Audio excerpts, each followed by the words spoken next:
नमस्कार बच्चों, स्वागत है आपका खाद्य संसाधनों में सुधार पाठ के तीसरे भाग में।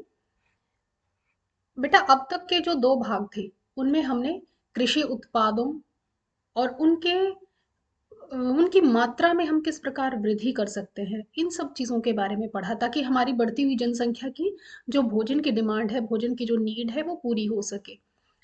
इस अंतिम भाग में हम पशुपालन संबंधित जितनी भी प्रक्रियाएं हैं उन सब के बारे में जानेंगे, क्योंकि हम जानते हैं कि हमारे भोजन का, हमारी जनसंख्या की कुछ हिस्सा ऐसा है जो सिर्फ और सिर्फ पशुओं से प्राप्त भोजन पर ही निर्भर करता है। तो ये कौन कौन से पशु हैं, क्या क्या हमें उनसे मिलता है, कैसे कैसे हम उनकी संख्या में वृद्धि कर सकते हैं, उनसे मिलने वाली वस्तुओं की संख्या में वृद्धि कर सकते हैं, क्वालिटी में वृद्धि कर सकते हैं।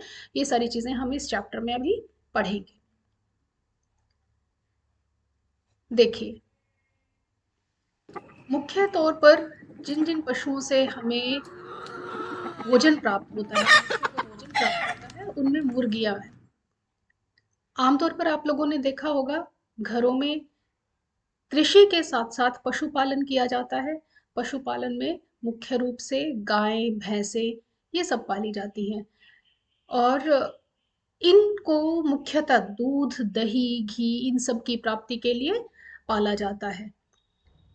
एक बहुत बड़ा हिस्सा हमारी जनसंख्या का ऐसा है जो मछली पालन पर निर्भर है, जिनका जो मुख्य भोजन है वो मछलियां हैं। तो मछलियों को कहाँ कहाँ पाला जाता है, कौन कौन सी वेराइटीज हैं उनकी, कौन कौन सी स्पीशीज हैं जिनको पाला जाता है और जिनसे भोजन की प्राप्ति हो सकती है, और उनको पालने के लिए, उनके रख रखाव के लिए कौन कौन सी सावधानियों की जरूरत है, ये सारी चीजें भी हम इस पाठ में पढ़ेंगे। और इसके साथ साथ ही मधुमक्खी पालन, मधुमक्खी से शहद प्राप्त होता है, और इसके लिए शहद को अधिक मात्रा में प्राप्त करने के लिए मधुमक्खियों को, जिस तरह से खेत बना के हम कृषि करते हैं ना, ऐसे मधुमक्खियों को पाला जाता है। तो इसी पाठ में, इस हिस्से में हम मधुमक्खी पालन के बारे में भी विस्तार से जानेंगे, और जानेंगे कि किस प्रकार ये भोजन का एक मुख्य रूप बन सकता है।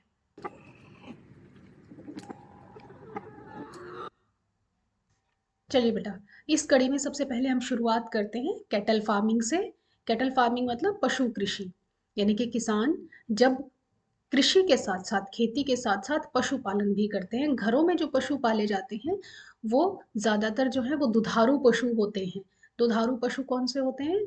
जो दूध देते हैं, जिनसे हमें दूध प्राप्त होता है, जैसे गाय, भैंस, इन सब से हमें दूध प्राप्त होता है। दूसरे हैं भार ढोने वाले पशु। भार ढोने वाले पशु जो है वो विभिन्न प्रकार के जो कार्य हैं किसानों के, वो पूरा संपन्न कराते हैं। जैसे बैल जो है वो गाड़ी को में जोते जाते हैं, खेत जोतने के काम आते हैं, हल चलाने के काम आते हैं, रहट चलाने के काम आते हैं, जो सिंचाई के लिए पहले प्रयोग किए जाते थे। तो जो भार ढोने वाले पशु हैं उनको अलग अलग बेनिफिट्स के लिए पाला जाता है। इसी में एक इम्पॉर्टेंट टर्म है स्तनपान अवधि। क्या होती है बेटा? स्तनपान अवधि वह है जिसमें गर्भावस्था से पहले, और जब पहले एक बेबी हो चुका है गाय का, भैंस का, उसके बाद वो दूध देना शुरू करती है। तो जब तक अगली गर्भावस्था उसकी शुरू नहीं होती तब तक वो दूध देती रहती है, हमें उससे दूध प्राप्त होता रहता है। ये जो अवधि है जिसमें हमें गाय भैंस से दूध प्राप्त हो रहा है, ये अवधि स्तनपान अवधि कहलाती है। जो भारतीय पालतू पशु हैं उसमें मुख्यतः जो गाय पाली जाती है उसका साइंटिफिक नेम है वॉस इंडिकस, और भैंस का साइंटिफिक नेम है वॉस बुबलिस। ये तो हम जान ही चुके हैं कि गाय भैंसों को हम दूध के लिए, पशुओं को हम बोझ ढोने के लिए या अन्य कार्य करने के लिए पालते हैं। जो पशुपालन है वो पशुओं का वैज्ञानिक प्रबंधन है, जिससे उनके भोजन और अन्य उपयोगी उत्पाद प्राप्त करने में दक्षता मिलती है। मतलब कि जैसे देखिए, अगर हमें किसी पशु को इसलिए पालना है कि वो हमारे अलग अलग कार्यों को संपूर्ण कर सके, बोझा ढोने वाले कार्यों को संपूर्ण कर सके, तो हमें उस पशु को इस प्रकार का भोजन देना होगा ताकि उसकी जो बॉडी बिल्डिंग कैपेसिटी है वो ज्यादा हो, उसकी बॉडी जो है वो स्ट्रोंग बिल्ड हो। तो उसके ये जो साइंटिफिक अप्रोच है किसी भी पशु को पालने की, या जैसे हमें दूध प्राप्त करना है तो दूध की मात्रा जो है वो किस प्रकार बढ़ाई जाए, किस प्रकार उन जीवों को रोगों से मुक्त रखा जाए, ये जो पूरा साइंटिफिक अप्रोच है, जो पूरी साइंटिफिक ये एक प्रोसेस है, इसको हम पशुपालन कहते हैं, एनिमल हस्बेंड्री कहते हैं। जैसे अब देखिए, हमने पौधों के बारे में पढ़ा था कि पौधों में अगर हम वांछित गुण चाहते हैं, अपनी मर्जी के गुण उन पौधों में चाहते हैं, तो हम उनका संकरण करा देते हैं। यानी कि जिस प्रकार के गुण हमें चाहिए उन दो अलग अलग पौधों का संकरण करा दिया। इसी प्रकार से पशुओं में होता है, जिस प्रकार के हमें गुण चाहिए। जैसे कि हमें पता है कि हमारी हमारी ही गाय भैंसों की कुछ नस्लें ऐसी होती हैं जिनको जो दूध के लिए अधिक उपयुक्त होती हैं, कुछ नस्लें ऐसी होती हैं जो जिनका रोग प्रतिरोधक क्षमता जिनकी बहुत अधिक होती है। तो यदि उन दोनों का संकरण करा दिया जाए तो हमारे पास एक ऐसी नस्ल मिल जाएगी हमें, जो दूध भी अच्छा देगी, यानी कि जो उसका दूध देने का समय है वो भी काफी लंबा होगा, और दूसरा वो रोगों से भी मुक्त रहेगी। तो इस प्रकार संकरण के द्वारा हम अपनी वांछित किस्म की जो पशु हैं वो प्राप्त कर सकते हैं। अब पशुओं को पालने के लिए हमें किन किन चीजों की सावधानियां बरतनी होती हैं। सबसे पहले है पशु का आवास कैसा होना चाहिए, और जहां उनको रखा जाता है, जहां उनके रहने की जगह है वो कैसी होनी चाहिए। एक तो उनके ऊपर बेटा छत होनी चाहिए। छत रहेगी तो वो गर्मी सर्दी धूप आदि इन चीजों से बचे रहेंगे। हवादार होना चाहिए ताकि वेंटिलेशन होती रहे। फर्श ढलमा होना चाहिए ताकि जो इनकी गंदगी होती है वो जब इनके बाड़े को धोया जाए तो अच्छे से वो पानी बाहर निकल सके। फिर सबसे ज़रूरी चीज़ जो सभी के लिए बहुत ज़रूरी है वो है संतुलित आहार।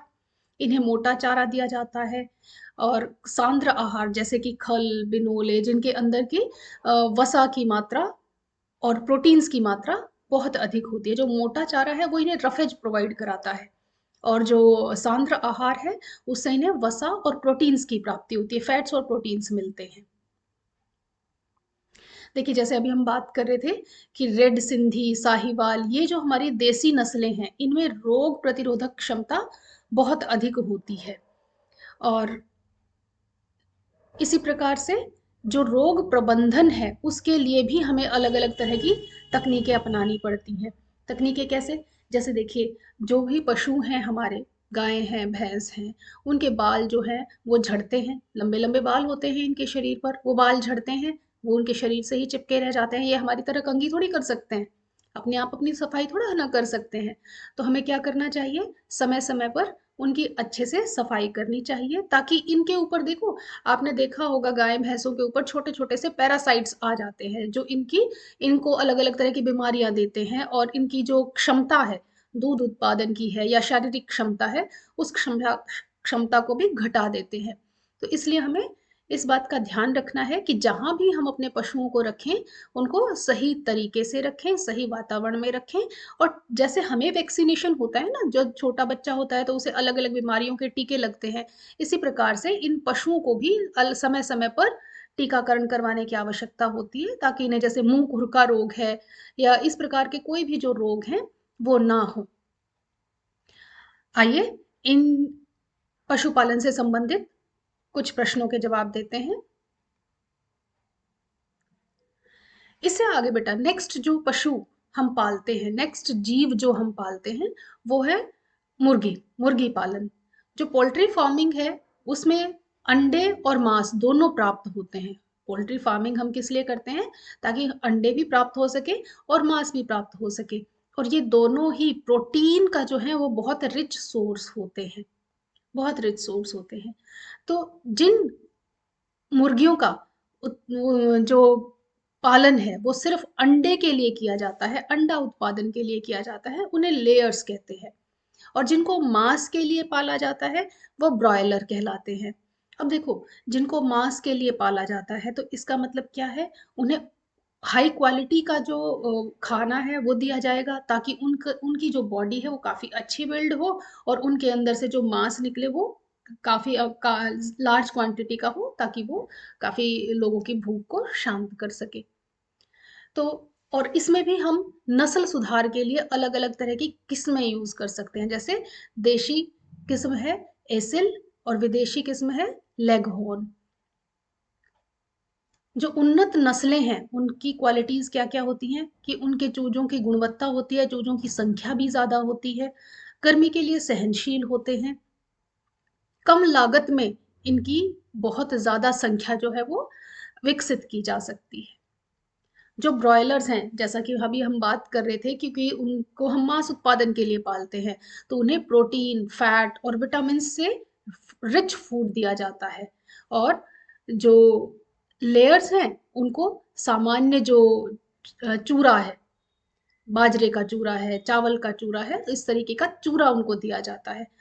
और सबसे इम्पोर्टेंट जो चीज होती है, जैसे हमने पशुपालन में पढ़ा था, कि इनका जो रहने वाला आवास है वो रोगों से मुक्त होना चाहिए, कीटों से मुक्त होना चाहिए, और सभी जीवों के लिए वैक्सीनेशन यानी कि समय समय पर जो टीकाकरण है वो भी किया जाना चाहिए। तो देखिए, अब हम उन्हें देते, जो हम उन्हें खाना देते हैं वो तो कम रफेज वाला है, लेकिन जब इनसे हमें मांस मिलता है वो हाई प्रोटीन रिच वाला है। तो पोल्ट्री फार्मिंग जो है वो एग प्रोडक्शन के लिए और मांस उत्पादन के लिए, दोनों चीजों के लिए प्रयोग किया जाता है। रोग प्रबंधन के लिए हम क्या कर सकते हैं, बर्ड फ्लू या कोई भी और जो इनके कम्युनिकेबल डिजीज इनके अंदर होती है, वो टीकाकरण से, वैक्सीनेशन से इनको हम बचा सकते हैं। आइए अगला टॉपिक देखते हैं, मछली उत्पादन का, फिश फार्मिंग।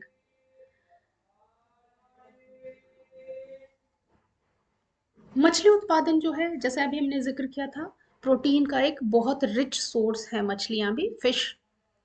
मछली उत्पादन बेटा दो तरह का है, दो तरह की मछलियां जो है वो पाली जाती हैं। एक है पंख वाली मछलियां और दूसरी है बिना पंख वाली मछलियां, जैसे झींगा, मोलस्क, शेलफिश आदि।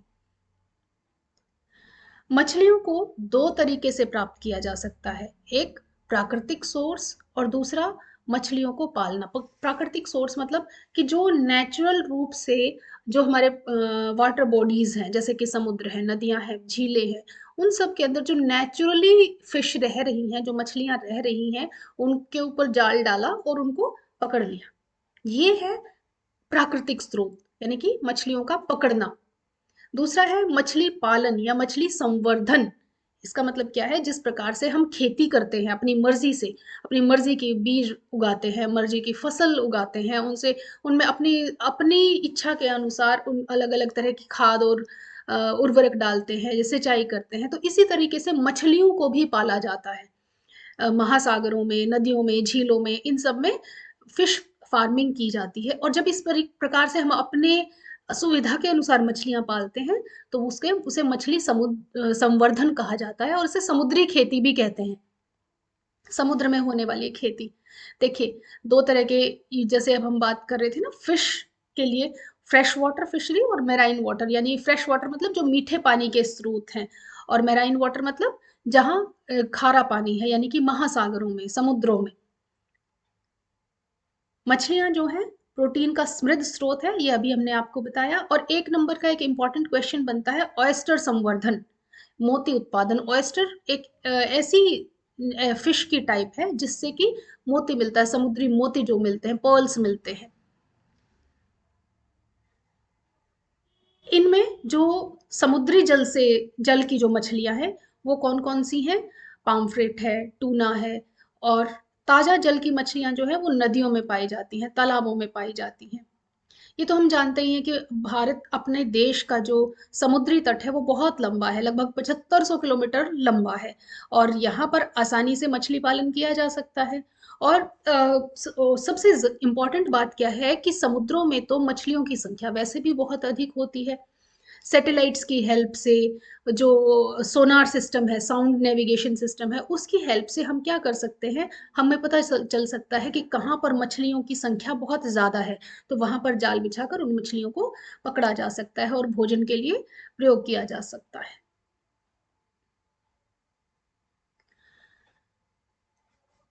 लेगून और अंतःस्थलीय स्रोत।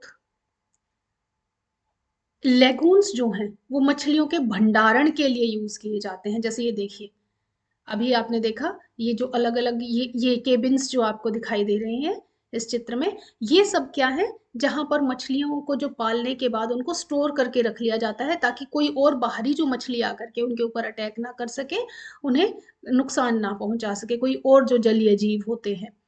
मिश्रित मछली संवर्धन, मिश्रित मछली में क्या होता है कि अलग अलग जो हम आजकल क्या करने लग गए हैं, अपने इधर तालाब बना करके या खेतों में पानी इकट्ठा करके झीलें बना करके वहां पर मछलियां पाली जाती हैं, अलग अलग वैरायटी की मछलियां पाली जाती हैं। अब उसमें भी क्या ध्यान रखते हैं कि जो मछलियां हैं वो इस तरीके से हों कि उनका जो ब्रीडिंग पीरियड है वो अलग अलग हो, उनका जो फीडिंग हैबिट्स हैं वो अलग अलग हो, नहीं तो वो उनमें आपस में भोजन के लिए ही लड़ाई मचती रहेगी कि हमने जो उनको खाना दिया, एक उसको खाने भागेगी, दूसरी भी उसी को भागेगी।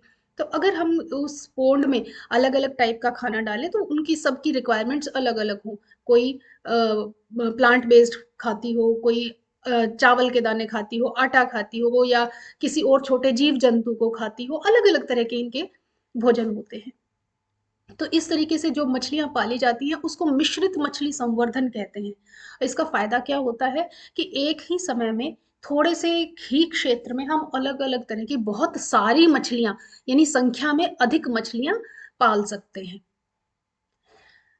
मछलियों में भी बाकी पशुओं की तरह से रोग प्रबंधन की आवश्यकता बहुत होती है। रोग प्रबंधन मतलब जो इनमें बैक्टीरियल इन्फेक्शन हो जाते हैं, फंगल इन्फेक्शन हो जाते हैं।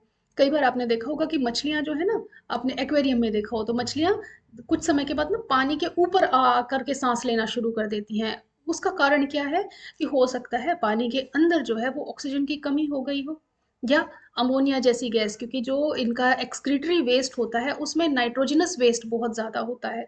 तो हो सकता है पानी के अंदर अमोनिया की मात्रा ज़्यादा हो गई हो जिससे इन्हें सांस लेने में दिक्कत आती है। तो इस प्रकार से हमें समय समय पर उनके लिए रोग प्रबंधन करना होगा, इस बात का ध्यान रखना होगा कि मछलियों में किसी प्रकार का संक्रमण ना फैले, उन्हें किसी प्रकार का इन्फेक्शन ना हो। आइए इससे पहले हम मछलियों से संबंधित एक प्रश्न का जवाब देते हैं। चलिए अब शुरू करते हैं एक बहुत ही मीठे से भोजन के बारे में जो अमृत के समान माना जाता है, मधु, यानी कि शहद। नाम से ही पता चल रहा है मधु यानी कि मधुमक्खियों से प्राप्त होता है।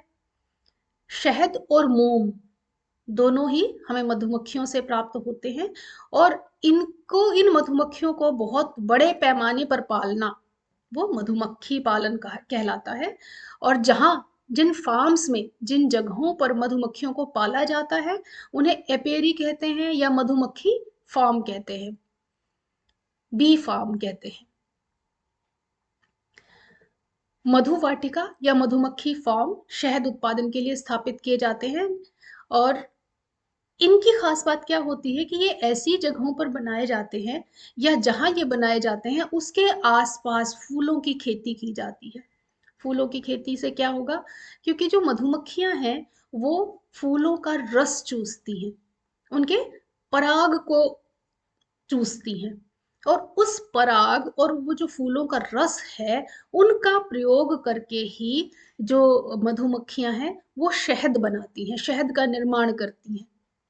तो इसलिए जहां मधुमक्खी पालन किया जाता है उसके आसपास फूलों की खेती की जाती है। फूल जो है, फूलों की क्वालिटी जो है वो ये डिसाइड करती है कि कितनी अच्छी क्वालिटी का शहद हमें प्राप्त होगा मधुमक्खियों से। और इससे सिर्फ शहद शहद ही नहीं, मधुमक्खियों से मोम भी प्राप्त होता है, और ये मोम जो है वो अलग अलग तरह की बीमारियों की औषधियां बनाने में, दवाइयां बनाने में, मेडिसिन बनाने में भी यूज की जाती है। जिस तरीके से अलग अलग स्पीशीज हमने सारे जानवरों की पढ़ी, इसी तरीके से मधुमक्खियों की भी एक स्पीशीज ऐसी है, एक प्रजाति ऐसी है जो सबसे अधिक फायदेमंद है। अधिक फायदेमंद कैसे, ये जो है ये शहद ज्यादा इकट्ठा करती है और डंक कम मारती है। तो ये जो मक्खी है वो है इटली मक्खी, इटालियन बी कहते हैं इसको, एपिस मेलिफेरा। एपिस मेलिफेरा जो है वो एक एग्जोटिक ब्रीड है, यानी कि बाहर से विदेशी एक नस्ल है जो बाकी जो देसी नस्लें हैं उनसे कहीं ज्यादा बेनिफिशियल होती है। और इस इटालियन किस्म के जो फायदे हैं वो क्या क्या है कि इनकी जो हनी कलेक्ट करने की जो एबिलिटी है वो सबसे ज़्यादा होती है। ब्रीडिंग पीरियड इनका बहुत फास्ट होता है, ब्रीडिंग बहुत जल्दी करती हैं, बहुत, इसका मतलब एक ही छत्ते में लंबे समय तक रहेंगी। अपना जो समय है उस समय से बहुत जल्दी ये प्रजनन करती हैं, रिप्रोडक्शन करती हैं, नई संतति इनकी उत्पन्न हो जाती है, ताकि जो शहद बनाने की प्रोसेस है वो कम ना हो, वो बीच में रुके ना, शहद बनता रहेगा। और डंक कम मारती है। तो उम्मीद करती हूँ यहाँ तक के प्रश्नों के आप उत्तर दे पाएंगे। आइए अब इस चैप्टर की समरी देखें। हमने पढ़ा पशुपालन के बारे में, जिसके अंतर्गत हम गाय भैंस आदि का पालन पोषण करते हैं। मुख्य जो नस्लें पाली जाती हैं वो हैं साहिवाल, गिर, मुर्रा। मधुमक्खी पालन के बारे में हमने पढ़ा अभी। मधुमक्खियां जो हैं वो शहद के लिए, मोम के लिए पाली जाती हैं, और इनमें जो भारतीय मधुमक्खी है वो है एपिस सेरेना इंडिका, और जो इटालियन ब्रीड है वो है एपिस मेलिफेरा।